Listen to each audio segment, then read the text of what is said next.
చాలా వివరంగా చెప్పినారు. ఇది ప్రజల ప్రభుత్వం, ఇది మీ ప్రభుత్వం. మీరు మేము కలిస్తేనే ప్రభుత్వం ముందుకు పోతుంది. గాంధీ మహాత్ముడి యొక్క కళ గ్రామ స్వరాజ్యం. ఈ దేశం గ్రామం అనే పునాదులు ఉన్నటువంటి దేశం ఇది. గ్రామాలు పటిష్టంగా ఉంటేనే ఢిల్లీ సమర్థవంతంగా పనిచేయగలుగుతుంది. గ్రామాలు వీక్ అవుతే ఢిల్లీ కూడా వీక్ అవుతుంది. ఆ గ్రామాల్లో ఉండే వ్యవస్థల్ని చక్కబెట్టే బాధ్యత పంచాయతీరాజ్ సెక్రటరీస్ది. మీరు ఫౌండేషన్ని, ఈ దేశానికి ఉన్న ఫౌండేషన్ని చక్కబెట్టేటువంటి బాధ్యతలో ఉన్నారు. మా బాధ్యత ఎంతో మీ బాధ్యత కూడా అంతే. మీరు బాధ్యతంగా ఉంటేనే గ్రామం సజాగా ఉంటుంది. రాజగోపాల్ రెడ్డి సమయం మార్చమని చెప్తా ఉన్నారు. రాజగోపాల్ రెడ్డి గారు ఎవరు ఏ సమయం పోతే అందుకే అప్పుడు ఆ గ్రామాలు బాగుంటాయి, పోవాల్సిందే. నేను మిమ్మల్ని అభినందిస్తూ ఉన్నాను. ఎందుకంటే మీరు డిమాండ్లకు పోదలుచుకోలే. కారణం ఏంటంటే సంబంధిత మంత్రులు మా సీతక్క గారు అన్ని డిమాండ్లు ఒప్పుకున్నట్టున్నారు. దాదాపుగా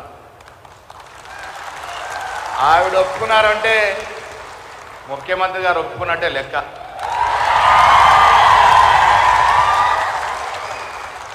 ముఖ్యమంత్రి గారితో చేతి పెట్టి సంతకం పెట్టించే సత్తా ఉన్న మంత్రివర్గ సభ్యురాలు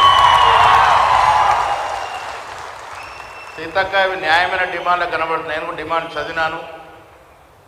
ఎక్కడ కూడా పెద్దగా ఆర్థిక అవసరం కనబడట్లేదు. కాబట్టి మీరు మేమందరం కూడా ముఖ్యమంత్రి మాట్లాడదాం, వీళ్ళ సమస్యల్ని పరిష్కరించే ప్రయత్నం చేద్దాం. ఇంత పెద్ద ఎత్తున మీరు ఇక్కడికి వచ్చినారు అంటే మీ సమస్యల కొద్ది తీవ్రత ఉందని అర్థం. డెఫినెట్గా ఈ సమస్యల్ని పరిష్కరించే ప్రయత్నం చేద్దాం.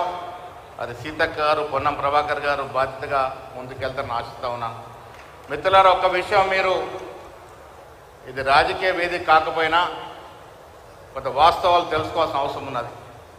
గత ప్రభుత్వానికి ఈ ప్రభుత్వానికి మధ్య ఉన్నటువంటి వ్యత్యాసం కూడా తెలుసుకొని ప్రజలకు చెప్పాల్సిన అవసరం ఉన్నది. 17 మాసాల క్రితం 10 సంవత్సరాలు జరిగిన పాలన మాకన్నా ఎక్కువ మీకు తెలుసు. మీరు పడ్డ బాధ, మీరు పడ్డ వేద.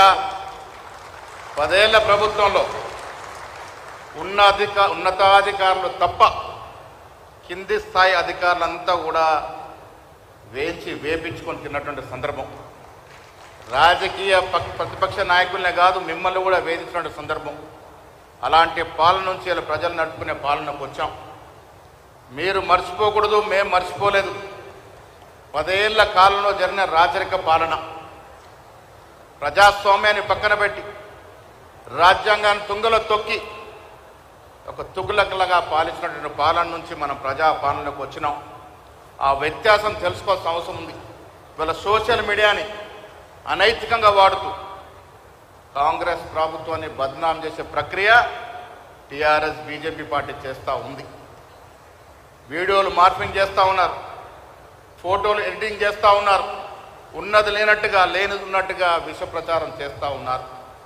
ఇది బేరీజ్ వేయాల్సిన బాధ్యత మీది. వెనక్కెళ్ళి చూస్తే తప్ప ఈ ప్రభుత్వం యొక్క మంచి కనబడదు. గత 10 ఏళ్ల కాలంలో జరిగిన చెడుని మనం బేరీజ్ వేసుకుంటే తప్ప ఇప్పుడు జరుగుతున్న మంచి కనబడదు. ఆ బాధ్యత మీదే అనే మాట కూడా నేను సందర్భంగా మనవి చేస్తూ ఉన్నాను. రాహుల్ గాంధీ గారి యొక్క ఆలోచన మేరకు ఈ దేశంలో ఎవ్వరు ఏ కులం ఎంత శాతం ఉంటే అన్ని ఫలాలు వారికి అందాలనే ఆలోచన ప్రకారం కుల సర్వే చేసిన ఘనత ఇలా తెలంగాణ ప్రభుత్వానికి. ఒక రెడ్డి ముఖ్యమంత్రి అయ్యుండి కూడా రాహుల్ గాంధీ గారి ఆలోచనని గాడిలో పెడుతూ కుల సర్వే చేయించిన ఘనత రాష్ట్ర ముఖ్యమంత్రి రేవంత్ రెడ్డి గారిది. ఆ బిల్లు పెట్టే భాగ్యం మా పొన్నం ప్రభాకర్ గారిది. ప్రజలు కోరుకున్న విధంగా పాలన జరగాలన్నది మా ధ్యేయం. మానవ తప్పిదాలు ఉంటాయి, అక్కడక్కడ తప్పిదాలు జరుగుతుండొచ్చు. మీకు బాధ్యత ఉంది. ఇక్కడ తప్పు జరుగుతుందంటే ఒక నెట్టు దిగి సరి చేసుకునే అలవాటు కూడా మాకుందనే మాట కూడా సందర్భంగా మనవి చేస్తూ ఉన్నాను. కానీ ప్రజలు ఇచ్చినటువంటి మ్యాండేట్ ఇది. మేము కానీ ముఖ్యమంత్రి కానీ మా మంత్రులు కానీ ప్రజలు ఏ ఆశలతో ఏ ఆకాంక్షలతో మన ఎన్నుకున్నారో ఆ ఆకాంక్షలను పూర్తి చేయాలనేది ఒక భావన. ఆర్థిక నిర్బంధం మీకు తెలియంది కాదు. శుద్ధి లేని సంసారం నడిపి ఇబ్బడి ముబ్బడిగా అప్పులు చేసి రాష్ట్రాన్ని 7.5 లక్షల కోట్ల అప్పులో ముంచిపోతే కూడా వారు చేసిన అప్పుని మా బాధ్యతగా తీసుకొని మెల్లమెల్లగా అప్పు తీరుస్తూ గాడిలో పెడుతూ ఇంత ఆర్థిక నిర్బంధం ఉన్నప్పటికీ కూడా ఇచ్చిన వాగ్దానాలు ఇచ్చినటువంటి ప్రామిస్ అన్ని కూడా పూర్తి చేసుకునే ప్రయత్నంలో ముందుకు పోతా ఉన్నాం. ఇది పూర్తి కావాలంటే మీ సంపూర్ణ సహకారం కావాలి. మనం అందరం కలిసే ఈ రాష్ట్రం నడుపుకోవాలి. హోదాలు వేరువేరు కావచ్చు, బాధ్యత మాత్రం అందరిది అనే మాట నమ్మే వ్యక్తులు నేను మొదటిగా ఉంటారనే మాట కూడా చెప్తా ఉన్నాను. రాష్ట్ర ముఖ్యమంత్రి రేవంత్ రెడ్డి గారు కానీ, ఉప ముఖ్యమంత్రి బట్టి విక్రమార్క గారు కానీ, నేను కానీ, మా మంత్రివర్గ సభ్యులు కానీ, శాసనసభ్యులు, శాసన మండలి సభ్యులు కానీ మేము ఒకటే చెప్తా ఉన్నాం, మేము బాధ్యతతో పనిచేస్తాము. ప్రజలు మనకు నమ్మి ఇచ్చినటువంటి అధికారాన్ని వారి కోసమే సద్వినియోగం చేస్తాము. ప్రజలతో మళ్ళీ శబాషి అనిపించుకొని మళ్ళీ 3.5 ఏళ్ల తర్వాత అధికారులకు వచ్చే విధంగా మా ప్రయత్నం ఉంటుంది మిత్రులారనే మాట కూడా మీకు సందర్భంగా మనవి చేస్తా ఉన్నాను. ప్రజల ఆకాంక్షల్ని, ఆశలు నెరవేర్చడంలో మాకంటే ఎక్కువగా బాధ్యత మీరు వ్యవహరిస్తారని నేను ఆశిస్తూ ఉన్నాను. మీది మాది అందరిది బాధ్యత. కలిసికట్టుగా ముందుకు పోదాం. ప్రజలు చిన్న చిన్న పనుల కోసం మీ దగ్గరకు వస్తారు. చాలా వరకు పనులు సజావుగా జరుగుతాయి, కొన్ని కాని ఉంటాయి. కానీ ఓపికతో మీరంటే అదే వారికి సౌభాగ్యం. ఆ ఓపిక తెచ్చుకోవాల్సిందిగా కూడా మీ అందరిని మనవి చేస్తూ ఉన్నాను. ప్రజలు ఏం కోరుకుంటారు? సమయం ఇచ్చి మీరు మనస్ఫూర్తిగా వింటే చాలు.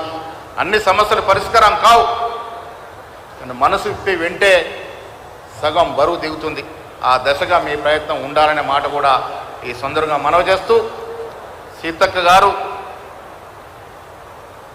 జమీన్ సే జుడే హుయే నేత అంటాడు మా రాహుల్ గాంధీ గారు. ప్రాక్టికల్గా గ్రౌండ్లో ఏమున్నో తెలుసుకున్నటువంటి సత్తాగలిగిన నాయకురాలు కాబట్టి మీ సమస్యలు పెద్ద సమస్య కాదని నేను అనుకుంటా ఉన్నాను. సీతక్క గారి నేతృత్వంలో ముఖ్యమంత్రితో మాట్లాడి మీ సమస్యలన్నీ కూడా పరిష్కరించే దశగా ప్రయత్నం చేస్తాము. ఈ ప్రభుత్వం మీకు అండగా ఉంటుంది. కాంగ్రెస్ ప్రభుత్వం యొక్క పాలసీ పెత్తందారి పాలసీ కాదు, గుత్తేదారి పాలసీ కాదు, కార్పొరేట్ సెక్టర్ పాలసీ కాదు. ఇది ప్రజల పాలసీ.